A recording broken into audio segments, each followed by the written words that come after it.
তো ফ্রেন্ড, এখানে দেখতে পাচ্ছেন আমার কাছে এপসন L3212 প্রিন্টার। এই প্রিন্টারটির প্রবলেম হলো প্রিন্টিং নট ক্লিয়ার।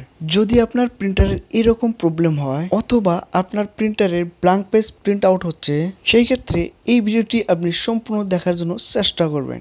তো ফ্রেন্ড, ফটো সেট করার জন্য এই প্রিন্টার দিয়ে আমি ব্ল্যাক বটনটা একবার প্রেস করলাম। এখন দেখবেন কী ধরনের প্রিন্ট আউট হচ্ছে। এই প্রিন্টার দিয়ে প্রিন্ট আউটটা হঠাৎ করে বন্ধ হয়ে গেল।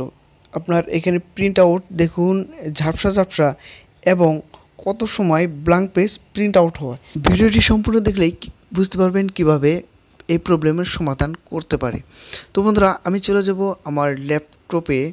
এখান থেকে আমি একটি সফটওয়্যার ওপেন করে যে সফটওয়্যারের সহায়ে এই প্রবলেমটা সলভ করব। তো ফ্রেন্ড, আমি এসেছি আমার ল্যাপটপের স্ক্রিনে।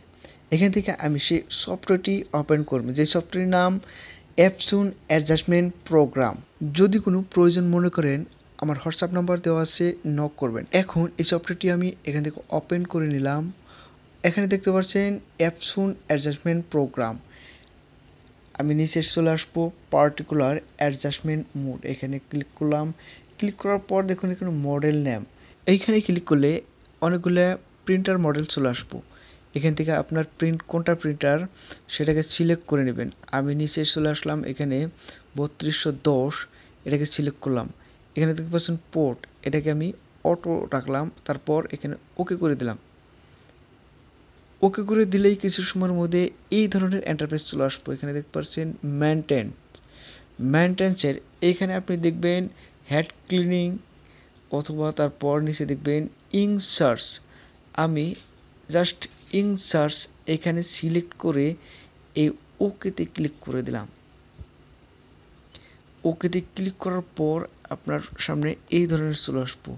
আপনি এখানে দেখবেন ইনসার্চ, আমি এখানে ইনসার্চে ক্লিক করলাম। তারপর এই ধরনের আসবো, ওকে করে দিলাম।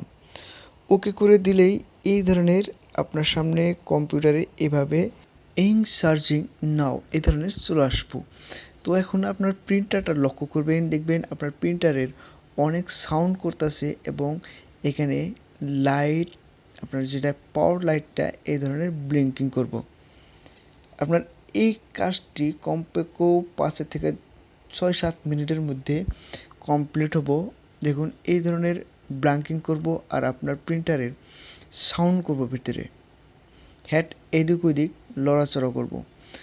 তো এই কামটি হয়তো 5 থেকে 6-7 মিনিটের ভিতরেই সম্পূর্ণ হবো। দেখুন এটা আমি একটি স্কিপ করে দিয়েছি এবং এটা কমপ্লিট হইতেছে, এভাবে কমপ্লিট হবো।